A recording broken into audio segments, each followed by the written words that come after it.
അവൾ കർത്താവിനോട് ഹൃദയം നൊന്ത് പ്രാർത്ഥിച്ചു. ഈശോയ്ക്ക് സ്തുതിയുണ്ടായിരിക്കട്ടെ. ഈശോ മിശിഹായിൽ സ്നേഹം നിറഞ്ഞ ഗുഡ്നെസ് TV-യുടെയും ഗുഡ്നെസ് യൂട്യൂബ് ചാനലിൻ്റെയും മാന്യ പ്രേക്ഷകരെ, കുരിശിൻ്റെ തണലിൽ ഷാഡോ ഓഫ് ദ ക്രോസ് എന്ന വചനപ്രഘോഷണ പരമ്പരയിലേക്ക് നിങ്ങളെല്ലാവരെയും ഏറ്റവും സ്നേഹത്തോടെ സ്വാഗതം ചെയ്യുന്നു.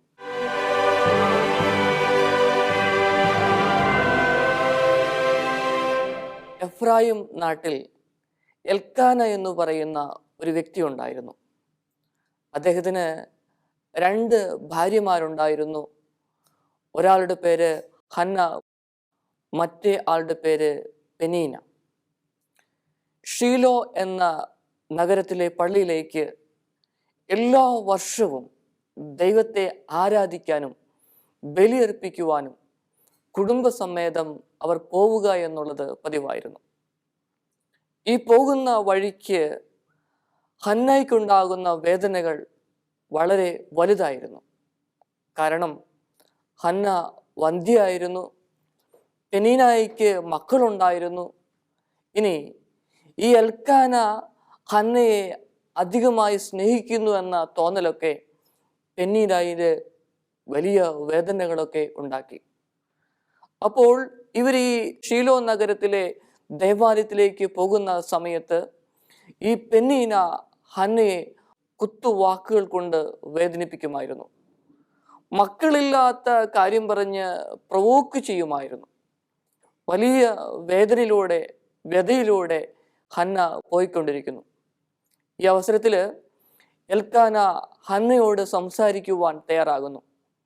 ഹന്നയോട് പറയുന്നു, ഹന്ന, നീ 10 മക്കളെക്കാളൊക്കെ ഉപരിയായിട്ടുള്ള ആളല്ലേ നീ എനിക്കെന്ന് പറഞ്ഞ് ആശ്വസിപ്പിക്കുവാനായിട്ട് എൽക്കാന ശ്രമിക്കുമായിരുന്നു. പക്ഷേ അതിനൊന്നും അവളെ ആശ്വസിപ്പിക്കുവാനായിട്ട് സാധിച്ചില്ല. ഇനി അവര് ഭക്ഷണം കഴിക്കേണ്ട സമയത്ത് ഈ ഹന്ന ഒരുമിച്ച് ഭക്ഷണം കഴിച്ചില്ല. ഭക്ഷണമൊക്കെ ഉപേക്ഷിച്ച് വലിയ വേദനയിലൂടെ പോയിക്കൊണ്ടിരുന്നു. അങ്ങനെ ഈ എൽക്കാനയുടെ നിർബന്ധപ്രകാരം ഭക്ഷണമൊക്കെ കഴിച്ചു. അതിനുശേഷം അവര് ഷീലോയിലെ ദേവാലയത്തിലേക്ക് കയറുകയാണ്. ആ ദേവാലയത്തിലെത്തിയപ്പോൾ ഹന്നയുടെ മനസ്സ് നിറച്ചും വേദനയായിരുന്നു, ദുഃഖമായിരുന്നു, സങ്കടമായിരുന്നു. കാരണം പെനീനായിൽ നിന്നും കിട്ടിയ കുത്തുവാക്കുകൾ ദേവാലയത്തിൽ പ്രാർത്ഥിക്കാനിരിക്കുമ്പോൾ ഈ ഹന്നയുടെ മനസ്സിലേക്ക് വന്നു. അവള് ആകെ തകർന്നടിഞ്ഞ് മനസ്സ് മരവിച്ച ഒരു ജീവിതത്തിലൂടെ കടന്നു പോകുന്ന ഒരു വ്യക്തിയായിരുന്നു. അവൾ കർത്താവിന് മുമ്പിൽ തൻ്റെ വേദന മുഴുവൻ ഏറ്റുപറയുവാനായിട്ട് തയ്യാറായി. നമുക്കറിയാം, നമ്മുടെയൊക്കെ ജീവിതങ്ങളിൽ വലിയ വേദനയിലൂടെയും ദുഃഖത്തിലൂടെയും ഒക്കെ പോയി കഴിയുമ്പം ഈ അവസ്ഥ സംജാതമാകും. ചിലപ്പോഴൊക്കെ വേദനയുടെ തീവ്രത മൂലം നമുക്ക് സംസാരിക്കാൻ പോലും തോന്നില്ല. ഉള്ളിൻ്റെ ഉള്ളില് വലിയ പ്രയാസങ്ങളും സങ്കടനങ്ങളുമാണ്, വലിയ വ്യതയാണ്, വേദനയാണ്. ആ വേദനയിലൂടെ കടന്നു പോയവർക്ക് മാത്രമേ ഈ ഇങ്ങനെയുള്ള വിഷമാവസ്ഥയിലൂടെ കടന്നു പോകുന്നവരെ കൂടുതൽ മനസ്സിലാക്കുവാനായിട്ട് സാധിക്കുകയുള്ളൂ. അവൾ ഹൃദയത്തിൻ്റെ നിറവിൽ നിന്ന് ദൈവത്തോട് പ്രാർത്ഥിച്ചത് ഇപ്രകാരമാണ്. അവൾ കർത്താവിനോട് ഹൃദയം നൊന്ത് പ്രാർത്ഥിച്ചു. അവൾ ഒരു നേർച്ച നേർന്നു. സാമൂലിന്റെ 1-ാമത്തെ പുസ്തകത്തില് 1-ാമത്തെ അധ്യായത്തിലെ 10-ാമത്തെ വചനമാണ് ഞാൻ പറഞ്ഞത്. 11-ാമത്തെ വചനം ഇപ്രകാരമാണ് പറയുന്നത്: സൈന്യങ്ങളുടെ ദൈവമേ, ഈ ദാസിയുടെ കഷ്ടതകൾ കണ്ട് ഈ ദാസിയുടെ മേൽ കനിവാകണമേ, അങ്ങനെ വിസ്മരിക്കരുതേ എന്ന പ്രാർത്ഥന. എനിക്ക് ഒരു പുത്രനെ നൽകിയാൽ ജീവിതകാലം മുഴുവൻ അങ്ങേക്ക് ശുശ്രൂഷ ചെയ്യുവാനായി ഞാൻ വിട്ടുതരാം. അങ്ങനെ അവള് ദൈവത്തിന് മുമ്പിൽ താഴ്മയോടെ പ്രാർത്ഥിച്ചു. ഇവരുടെ പ്രാർത്ഥന ഏലി എന്ന് പറയുന്ന പുരോഹിതൻ ശ്രദ്ധിക്കുന്നുണ്ടായിരുന്നു. അങ്ങനെ പ്രാർത്ഥനയെല്ലാം കഴിഞ്ഞപ്പോൾ ഏലിയുടെ അടുക്കൽ ചെന്നു സംസാരിക്കുന്നു. ഇതെല്ലാം വ്യക്തമായിട്ട് അവിടെ പ്രതിപാദിക്കുന്നുണ്ട്. അങ്ങനെ ഏലി അവളോട് പറയുകയാണ്, നിനക്ക് ഒരു പുത്രനെ ദൈവം തരുമെന്ന് പറഞ്ഞ് ഉറപ്പ് കൊടുത്ത് അവളെ യാത്രയാക്കിയാണ് ചെയ്യുന്നത്. അങ്ങനെ അവൾ ഒരു പുത്രന് ജന്മം കൊടുക്കുന്നു. സാമുവേൽ പ്രവാചകന്റെ 1-ാമത്തെ പുസ്തകത്തില് 1-ാമത്തെ അധ്യായത്തില് 20-ാമത്തെ വചനം പറഞ്ഞു വെക്കുന്നത് ഇപ്രകാരമാണ്: അവൾ ഗർഭം ധരിച്ച് ഒരു പുത്രനെ പ്രസവിച്ചു. ഞാൻ അവന് കർത്താവിനോട് ചോദിച്ചു വാങ്ങിയത് എന്ന അർത്ഥത്തില് സാമുവേൽ എന്നുള്ള പേരും ആ മകന് കൊടുത്തു. ഇനി ഈ ഏതാനും വർഷങ്ങൾ കഴിഞ്ഞപ്പോൾ തൻ്റെ വാക്കു പാലിക്കാനായിട്ട് ഈ മകനെ കൊണ്ട് ഷീലോയിലെ ദേവാലയത്തിലേക്ക് ഹന്ന വരികയാണ്. അങ്ങനെ ഏലി എന്ന് പറയുന്ന പുരോഹിതന് മുമ്പിൽ ഈ മകനെ കൊടുക്കുകയും ദേവാലയത്തിൽ തൻ്റെ വാക്കനുസരിച്ച് ദൈവത്തിന് സമർപ്പിക്കുകയും ചെയ്യുന്ന ഒരു ചിത്രമാണ് നമ്മൾ സാമുവേലിൻ്റെ പുസ്തകത്തിൽ ആദ്യ അധ്യായത്തിൽ വായിക്കുന്നത്. സ്നേഹമുള്ളവരെ, ഹന്ന ദൈവത്തിന് മുമ്പിൽ കണ്ണുനീരോടെ പ്രാർത്ഥിച്ചപ്പോൾ ഹന്നയുടെ സങ്കടം മാറി എന്ന് മാത്രമല്ല, ആ ലഭിച്ച പുത്രൻ ദൈവത്തിന് ശുശ്രൂഷ ചെയ്യുവാനായിട്ട് ദൈവം ആ മകനെ തിരഞ്ഞെടുക്കുകയും കൂടിയാണ് ചെയ്തത്.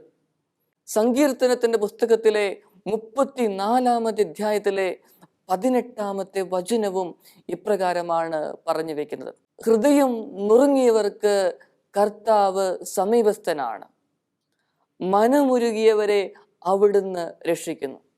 സ്നേഹമുള്ളവരെ, ഹൃദയം നുറുങ്ങി ദൈവത്തിന് മുമ്പിൽ നിലവിളിച്ചാൽ ദൈവം കേൾക്കാത്ത പ്രാർത്ഥനകളില്ല. ഞാൻ ഓർക്കിയ എൻ്റെ പൗരോഹിത്യ ജീവിതത്തിൽ ധാരാളം വ്യക്തികളും കുടുംബങ്ങളും കാണാൻ വരാറുണ്ട്.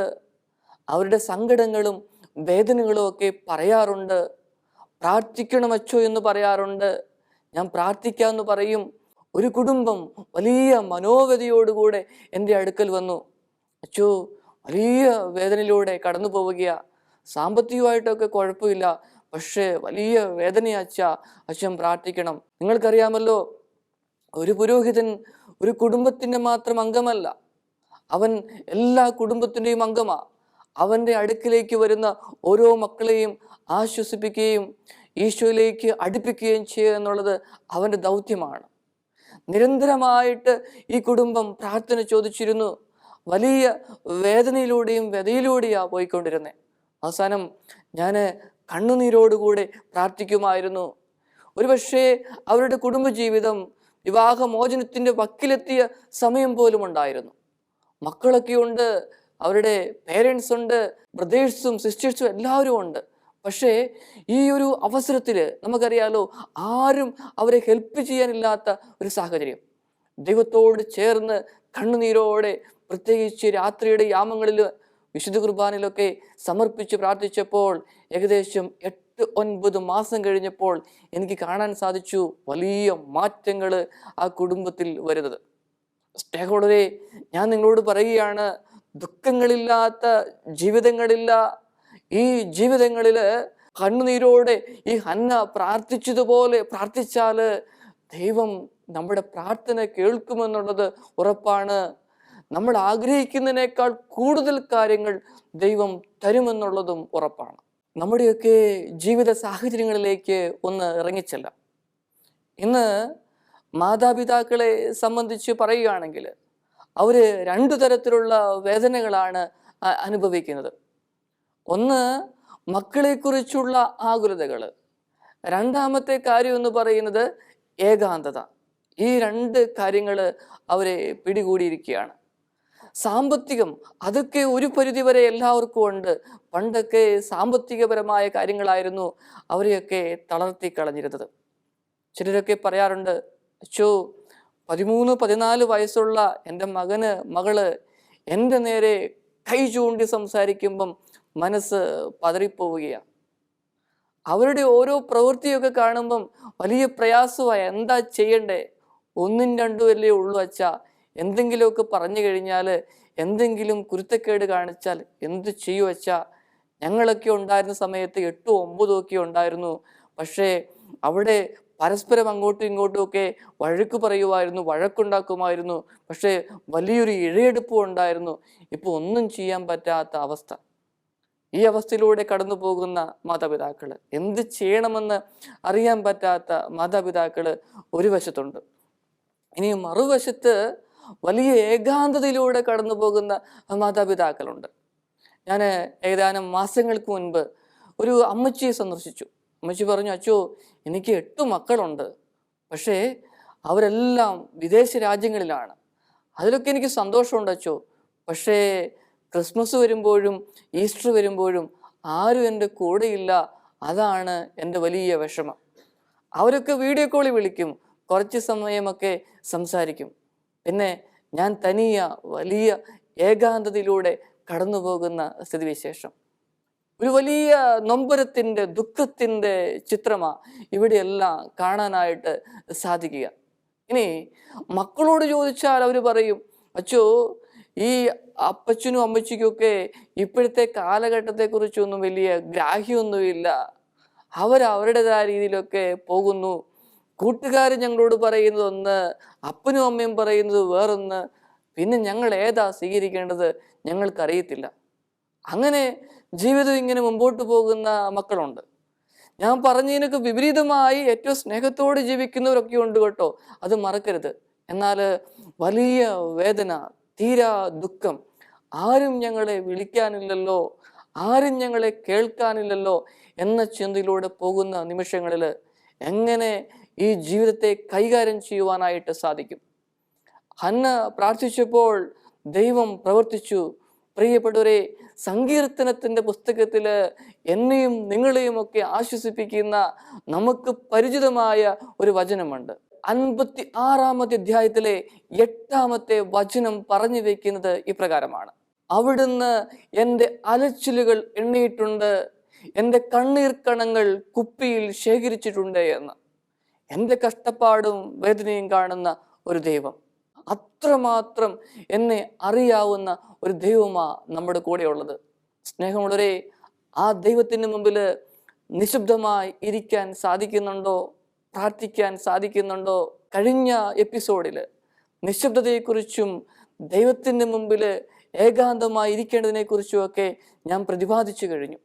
അങ്ങനെയെങ്കിൽ ഒറ്റപ്പെട്ടു എന്ന് തോന്നുന്ന നിമിഷങ്ങളിൽ, ജീവിതത്തിൻ്റെ നിയന്ത്രണം നഷ്ടപ്പെട്ടു എന്ന് തോന്നുന്ന നിമിഷങ്ങളിൽ, സ്നേഹമുള്ളവരെ, നമ്മളെ മറ്റുള്ളവരെക്കാളൊക്കെ കൂടുതലായി സ്നേഹിക്കുന്ന ആ ദൈവത്തിൻ്റെ സ്നേഹം അനുഭവിച്ചറിയുവാനായി ശ്രമിക്കാം.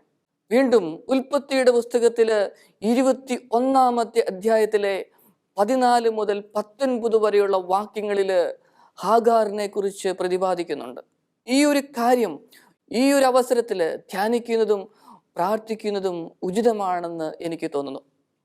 സാറായുടെ നിർബന്ധപ്രകാരം അബ്രഹാമിന് ഹാഗാറിനെയും മകനെയും ഉപേക്ഷിക്കേണ്ടി വന്നു. അങ്ങനെ അബ്രഹാം കൊടുത്ത തുകൽ സഞ്ചിയും അതിലെ അപ്പവും വെള്ളവും ഒക്കെ ആയിട്ട് ഈ ഹാഗാർ മരുഭൂമിയിൽ എത്തുകയാണ്.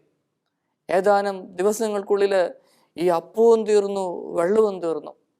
ഈ കുഞ്ഞ് മരിക്കുന്നത് കാണാനായിട്ട് ഹാഗാറിന് പറ്റില്ല.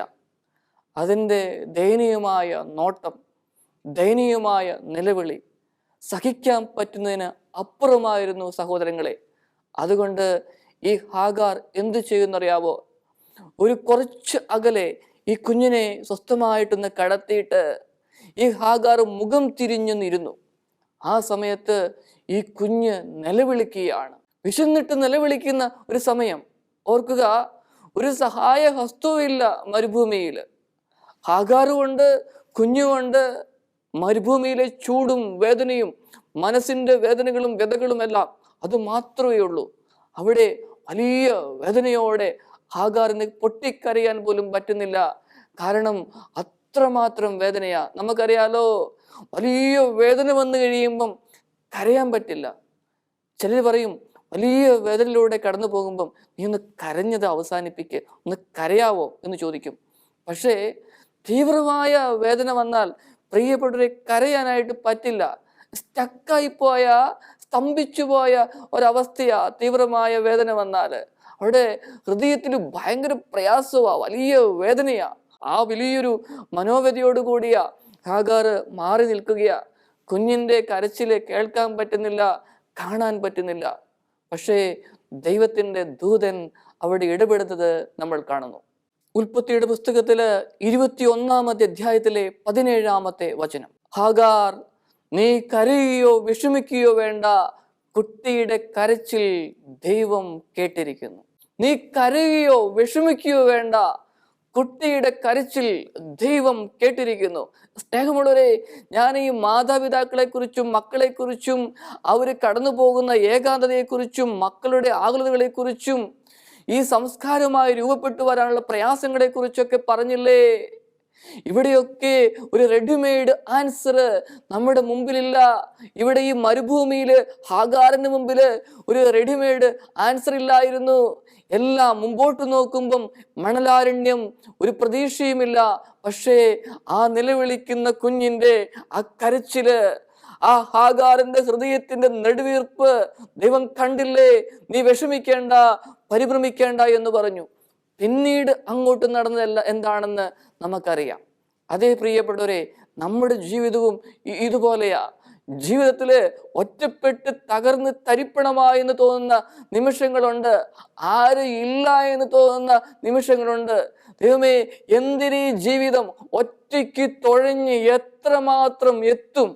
ആർക്കു വേണ്ടിയാ ഞാനിതൊക്കെ ചെയ്യുന്നത്? സമ്പാദിച്ചു, പക്ഷെ ആർക്കു വേണ്ടിയിട്ടാ ഞാൻ സമ്പാദിച്ചത്? നന്ദിയുടെ ഒരു വാക്കിലല്ലോ. ജീവിതം ആസ്വദിക്കാനായിട്ട് പറ്റുന്നില്ലല്ലോ. അങ്ങനെ വിങ്ങി വിങ്ങി പൊട്ടുന്നവര് ഒരുപക്ഷെ ഈ ദൈവത്തിന്റെ വചനം കേൾക്കുന്നുണ്ടാവാം. ഞാൻ പറയുകയാണ്, നമ്മുടെയൊക്കെ കണ്ണീർ കണങ്ങള് ദൈവം കാണുന്നുണ്ട്. ഹാഗാറിന്റെ നിലവിളി കേട്ടില്ലേ? ഈ ഹന്നയുടെ നിലവിളി ദൈവം കേട്ടില്ലേ? അങ്ങനെയെങ്കില് നിലവിളി കേൾക്കുന്ന, കരച്ചിൽ കേൾക്കുന്ന ഒരു ദൈവമുണ്ട്. ആ ദൈവമാ നമ്മുടെ കൂടെ ഉള്ളത്. സ്നേഹമുള്ളവരെ, ഇനി നമ്മുടെയൊക്കെ ജോലി മേഖലകളെ സമർപ്പിച്ച് പ്രാർത്ഥിക്കാം. ചിലരൊക്കെ പറയാറുണ്ട്, അച്ചോ ജോലി മേഖലയിൽ വലിയ സന്തോഷം കേട്ടോ, ഞങ്ങൾക്ക് സന്തോഷത്തോടെ എല്ലാ കാര്യങ്ങളും ചെയ്യുവാൻ സാധിക്കുന്നു, നന്ദി പറയുന്നു.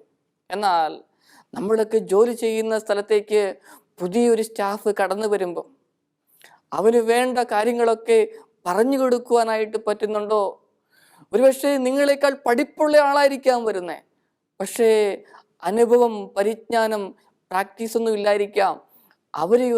അവർക്ക് കാര്യങ്ങളൊക്കെ ഒന്ന് പറഞ്ഞ് മനസ്സിലാക്കി കൊടുക്കാനായിട്ട് സാധിക്കുന്നുണ്ടോ? ചിലരൊക്കെ പറയാറുണ്ട്, അച്ചോ എനിക്ക് ഓഫീസിൽ പോകാനായിട്ട് തോന്നുന്നില്ല. കാരണം കൂടെയുള്ള സഹപ്രവർത്തകരുടെ കുത്തുവാക്കുകൾ, ആട്ടും തുപ്പും ഒക്കെ കേട്ട് കഴിയുമ്പം പിന്നെ ജോലി പോലും വേണ്ടല്ലോ എന്ന ചിന്തയാ. എങ്ങനെയെങ്കിലുമൊക്കെ ഒന്ന് ജീവിക്കേണ്ട വെച്ചാൽ അതുകൊണ്ട് രാവിലെ പോകുന്നു, വൈകുന്നേരമാകുന്നു, തിരിച്ചു വരുന്നു. ഒരു ജോബ് സാറ്റിസ്ഫാക്ഷൻ ഇല്ല. സ്നേഹമുള്ളവരെ, ഇതൊരു വലിയൊരു വിഷമമാണ്, വേദനയുള്ള സാഹചര്യമാണ്. എനിക്കറിയാം, എൻ്റെ കീഴിലും 110 സ്റ്റാഫ് ഉണ്ട്. അവരുടെ വേദനകളും ദുഃഖങ്ങളും ഒക്കെ എനിക്ക് മനസ്സിലാക്കാനായിട്ട് സാധിക്കുന്നുണ്ട്. സ്നേഹമുള്ളവരെ, ഈ ഒരു അവസ്ഥയിൽ കൂടെയുള്ള സഹപ്രവർത്തകര് മനസ്സിലാക്കുന്നില്ല എന്ന് പറയുമ്പോൾ ഈ ഹാഗാറിന്റെയും ഹന്നയുടെയും നിലവിളി ഒന്ന് ഓർക്കണമേ. കാരണം ഇതൊക്കെ ഒരു നിമിഷം മതി ദൈവത്തിന് ഏറ്റെടുക്കുവാനായിട്ട്. ഇനി നമ്മളൊക്കെ താമസിക്കുന്ന ചുറ്റിലും ഒരുപക്ഷെ വീടിനടുത്ത് തൊട്ട് അയൽപക്കങ്ങൾ ഉണ്ടാവാം, അല്ലെങ്കിൽ ഫ്ലാറ്റിലൊക്കെയാണ് താമസിക്കുന്നത്, അടുത്ത് താമസിക്കുന്ന വ്യക്തികളുണ്ടാവാം. വലിയ ഇഴയെടുപ്പമുള്ള ബന്ധമാണ് സൂക്ഷിക്കുവാനായിട്ട് സാധിക്കുന്നതെങ്കിൽ ദൈവത്തിന് നന്ദി പറയാം. എന്നാൽ ചിലർ പറയാറുണ്ട്, അച്ചോ ഈ മുറി ഒന്ന് തുറന്ന് പുറത്തേക്ക് നോക്കുമ്പം അവളുടെ മുഖമാണ് കാണുന്നത്. അയൽപക്കത്തേക്ക് നോക്കുമ്പം വലിയ വേദനയാ. ഈ നാട്ടിൽ നിന്ന് എങ്ങനെയെങ്കിലും ഒന്ന് പോയാൽ മതിയായിരുന്നു, ഈ ഫ്ലാറ്റിൽ നിന്ന് എങ്ങനെയെങ്കിലും ഒന്ന് പോയാൽ മതിയായിരുന്നു. കാരണം എന്താ?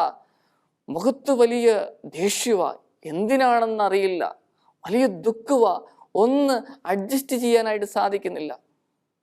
പണ്ടെങ്ങോ സംഭവിച്ച ഏതോ ഒരു കാര്യം അത് ഓർത്ത് കാലങ്ങളായി, തലമുറകളായി ഈ വൈരാഗ്യവും വെറുപ്പും വിദ്വേഷവും ഒക്കെ ഇങ്ങനെ വെച്ചുകൊണ്ടിരിക്കുക. സ്വസ്ഥതയില്ല.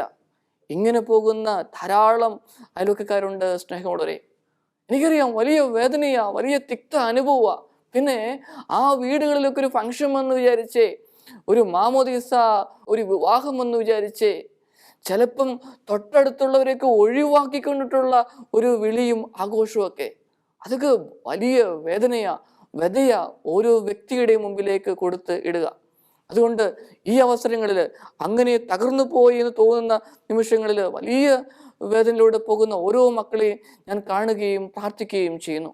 എന്നാൽ ഓർക്കുക, ഇന്നത്തെ മിത്രം നാളത്തെ മിത്രമാകണമെന്ന് നിർബന്ധമില്ല. ഇന്നത്തെ ശത്രു നാളത്തെ മിത്രമായിരിക്കാം. ഇത് പ്രപഞ്ചത്തിന്റെ പ്രതിഭാസമാണ്. സ്നേഹമുള്ളവരെ, ഇതിനെയൊക്കെ അതിജീവിക്കുന്ന ഒരു ദൈവമാ നമ്മുടെ കൂടെ ഉള്ളത്. ഈ ഭൂമിയിലെ ജീവിതം എന്ന് പറയുന്നത് കൂടി വന്നാൽ 60, 70, 80, 90 അത്രയൊക്കെ ഉള്ളൂ. പക്ഷേ ഇതൊക്കെ ജീവിതത്തിലുണ്ട്. സംയമനത്തോടെ നേരിടാൻ ജ്ഞാനം വേണം. ജ്ഞാനം ദൈവം നമുക്ക് നൽകും. ഞാൻ ആദ്യം പറഞ്ഞില്ലേ, തകർന്നു പോയി എന്ന് തോന്നുന്ന നിമിഷങ്ങളിൽ ഈ ഹാഗാറിനെ പോലെ ഒന്ന് കണ്ണുനീരോടെ ഒന്ന് ദൈവത്തിന് കൊടുക്കാൻ സാധിച്ചാൽ, ഇനി ഈ ഹന്നയെ പോലെ ദൈവത്തിന് മുമ്പിലേക്ക് ആ വേദനകളൊന്ന് തീർത്തു കൊടുക്കാനായിട്ട് സാധിച്ചാൽ, എൻ്റെ ദൈവം എൻ്റെ കൂടെയുണ്ട് എന്നുള്ള ബോധ്യങ്ങളിലേക്ക് വരുവാൻ സാധിച്ചാൽ അവിടെയാണ് ജീവിതം വിജയിക്കുന്നത്. അങ്ങനെയെങ്കിൽ സ്നേഹമുള്ളവരെ, എന്നെ കേൾക്കുന്ന നിങ്ങളെ ഓരോരുത്തരെയും സമർപ്പിച്ച് ഞാൻ പ്രാർത്ഥിക്കുകയാണ്. ദൈവമേ, എന്നെ കേൾക്കുന്ന ഓരോ വ്യക്തികളെയും കുടുംബങ്ങളെയും അങ്ങ് അനുഗ്രഹിക്കണമേ. വർഷങ്ങളായി കൊണ്ടു നടക്കുന്ന ദുഃഖങ്ങളും കണ്ണുനീര് തോരാത്ത ജീവിതങ്ങളും നാഥ സമർപ്പിക്കുന്നു. അങ്ങ് ഹന്നയുടെയും ഹാഗാറിൻ്റെയും നിലവിളി കേട്ടില്ലേ, അനുഗ്രഹം ചുരിഞ്ഞില്ലേ? എന്നെ കേൾക്കുന്ന ഓരോ വ്യക്തിയിലും കുടുംബങ്ങളിലും നാഥ ഒരു വലിയ ഒരു വ്യതിചലനം, ഒരു വലിയൊരു മാറ്റം ദൈവമേ അങ്ങ് അത്ഭുതം പ്രവർത്തിപ്പിക്കണമേ എന്ന് പ്രാർത്ഥിക്കുന്നു. പിതാവിൻ്റെയും പുത്രൻ്റെയും പരിശുദ്ധാത്മാവിൻ്റെയും നാമത്തിൽ ആമേൻ.